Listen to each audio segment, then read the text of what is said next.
10.4, zero and negative exponents. We're learning more rules when we're dealing with our exponents. All right, so if you have any non-zero number a, so that just means your base can't be zero, and your exponent is zero. So anything to the zero power, we can say is 1. However, if you have 0 to the 0 power, we would just say that's undefined. You can't take something that isn't there. So if I have 4 to the 0 power, that's 1. If I have 5,287 to the 0 power, that's 1. However, if I have negative 4 to the 0 power, that's actually equal to negative 1, because the 4 is to the 0 power and the negative is out in front. But if the negative 4 is in parentheses to the 0 power, that would be a positive 1, because that's saying the whole negative 4 is to the 0 power. So it does make a difference if you have a negative and if that negative is inside the parentheses or not. And then anything to the 0 power is 1, unless it's 0 to the 0 power, it's undefined. Negative exponents. Anything time you have something with a negative exponent, so 4 to the negative second power, it's the reciprocal of it. So to get rid of a negative exponent, you make it 1 over that exponent. So if I have 4 to the negative second power, that's the same thing as 1 over 4 to the second power. Or if I started with 1 over 4 to the negative second power, the reciprocal of that would be 4 to the positive second power. Technically, it's over 1, but I don't need to write that. So in other words, if you have a negative exponent, flip-flop which position it's in. If it was originally at the top, put it in the bottom. If originally at the bottom, put it to the top. All right, so let's take a look at some examples. So I have 4 to the negative second power. I need to simplify that. So to get rid of a negative exponent, you put it in the reciprocal spot with a positive exponent. So it becomes 1 over 4 to the positive second power. And then that makes it easy because we know what 4 to the second power is. That's 16. So it just becomes 1 over 16. The next one, I have negative 2 to the negative fifth power.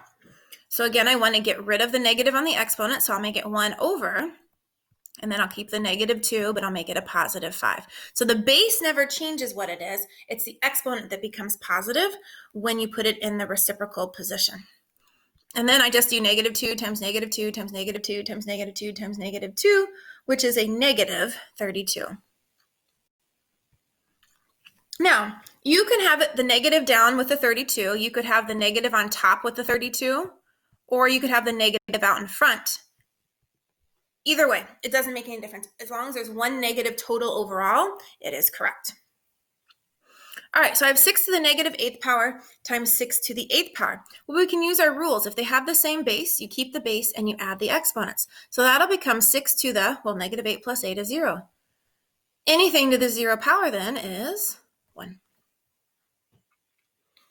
All right, our next one, if we have the same base and we're dividing, we keep the base and subtract the exponents. So this will become negative 3 to the negative first power, because 5 minus 6 is negative 1. But we can't have a negative exponent if we're simplifying it all the way. So that'll become 1 over negative 3. And then it'll be a positive 1 exponent, which we don't have to write. So 1 over, my pen is carrying, 1 over negative 3. All right, go ahead and try 5 and 6 and see if you can get them. Pause the video and then come back and check them once you've got them.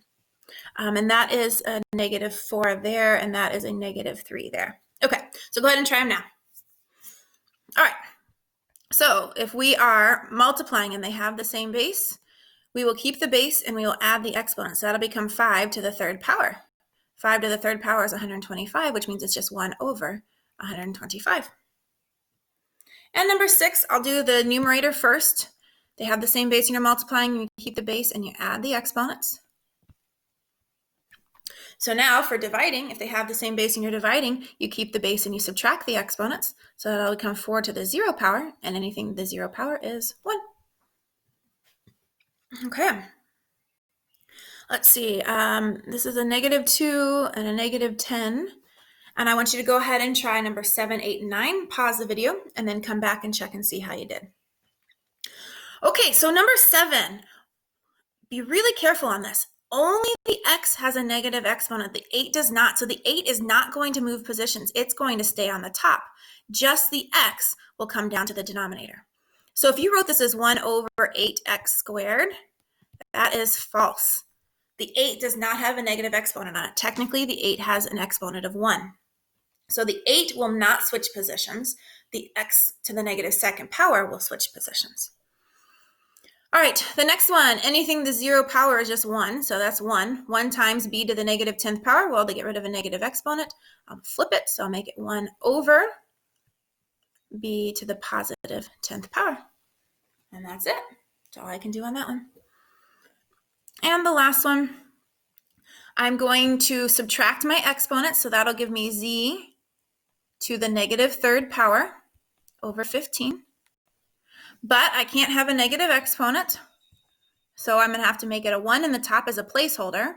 The 15 won't change positions. It doesn't have a negative exponent on it, but then z to the positive 3rd will then be in the denominator. So as you're doing these, only the piece that has a negative exponent switches positions. If it doesn't have a negative exponent on it, then we don't need to switch its position. So I want to point out one difference for you guys to look at. So if I have b x to the negative 2nd power, that is different than if I have bx to the negative 2nd power without the exponents.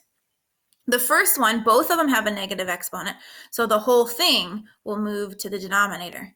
So that would actually become bx to the positive 2nd power, which would make it 1 over b to the 2nd power x to the 2nd power. Whereas this one, only the x has a negative exponent on it, so the b will stay where it's at, and the x will move to the denominator with a positive exponent. So notice this one didn't get the exponent of 2, and it stayed where it was at. So these give us very different answers when we have parentheses or if we don't. Okay. And one word problem. It says, a drop of water leaks from a faucet every second. How many liters of water leak from the faucet in 1 hour? So this is how much, and we want to know how many in an hour. So we need to take that, 50 to the negative 2nd power, times, well, C would be how many per minute, and then times another 60 would be for an hour. So the 60 times 60 is 3,600. And I'm going to move the 50 to the negative 2nd power to the denominator as 50 to the positive 2nd power. And then I can use my calculator to help me, and I have 1.44 liters every hour. Okay. So this was the last section in terms of talking about properties of exponents. So take a second to write your summary about 0 exponents and negative exponents.